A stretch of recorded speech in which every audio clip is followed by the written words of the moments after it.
परीक्षित महाराज की एक गलती के कारण ही कलयुग का आगमन हुआ। कलयुग का आगमन और इसकी आयु बढ़ने के साथ प्रत्येक वस्तु एवं प्राणी का पतन आरंभ हुआ।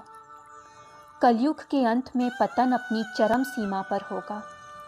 महाराज परीक्षित ने भगवत पुराण सुखदेव गोस्वामी जी से सुनी थी, जो सभी पुराणों का निचोड़ है। इसे सुनने के बाद महाराज परीक्षित को संपूर्ण आत्मज्ञान एवं ब्रह्म ज्ञान प्राप्त हुआ। पूरा भगवत पुराण सुनने के बाद महाराज परीक्षित सुखदेव गोस्वामी जी से कहते हैं कि आप बहुत दयालु हैं। आपकी कृपा से ही मुझे जीवन का उद्देश्य मिल गया। अब मैं स्वयं को पूरी तरह से श्री हरि के चरणों में अर्पित करना चाहता हूँ। मेरी इच्छा है कि मैं भगवान के ध्यान में लीन रहकर ही अपनी देह का त्याग करूं। आप मुझे आज्ञा दीजिए।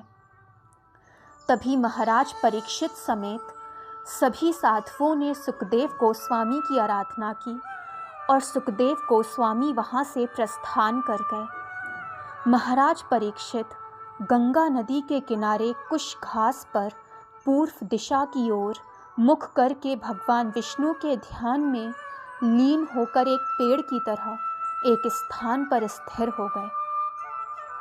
तभी तक्षक नाग ने एक ब्राह्मण का भेष धारण कर परीक्षित महाराज को काट लिया। उसके विष से महाराज परीक्षित का शरीर मिट्टी में मिल गया। इस महान राजा की मृत्यु देख धरती से स्वर्ग तक सभी शोकमय हो गए। जब परीक्षित के पुत्र जन्मेजय को अपने पिता की मृत्यु का पता चला तो उन्हें बहुत क्रोध आया। उन्होंने एक यज्ञ का आयोजन किया जिसमें सभी पापों की आहुति दी गई।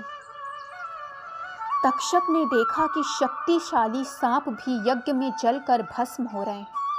तब उसने देवराज इंद्र की शरण ली। जन्मेजय ने ब्राह्मणों से पूछा कि तक्षक की आहुति अब तक क्यों नहीं दी गई।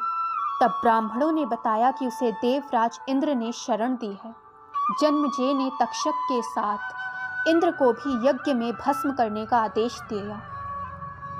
ब्राह्मणों ने मंत्रों के उच्चारण आरंभ किए, जिसके प्रभाव से तक्षक समेत इंद्र अपने विमान से धरती की ओर आ रहे थे। जब देवगुरु बृहस्पति ने देखा कि मंत्रों की शक्ति से इंद्र भस्म हो सकते हैं, तब बृहस्पति ने जन्मेजय को समझाया कि धरती पर प्रत्येक व्यक्ति की मृत्यु उसके पिछले कर्मों के अनुसार निश्चित होती है। तुम्हारे पिता महाराज परीक्षित को भी उनके पूर्व कर्मों के अनुसार ही मृत्यु प्राप्त हुई।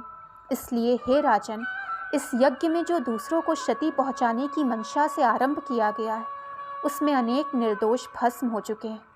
कृपा करके इसे रोक दें।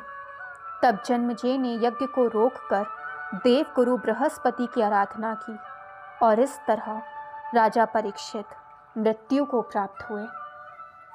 दोस्तों, वीडियो पसंद आए तो चैनल को लाइक, सब्सक्राइब एंड शेयर करें ताकि चैनल की नोटिफिकेशंस आपको मिलती रहें।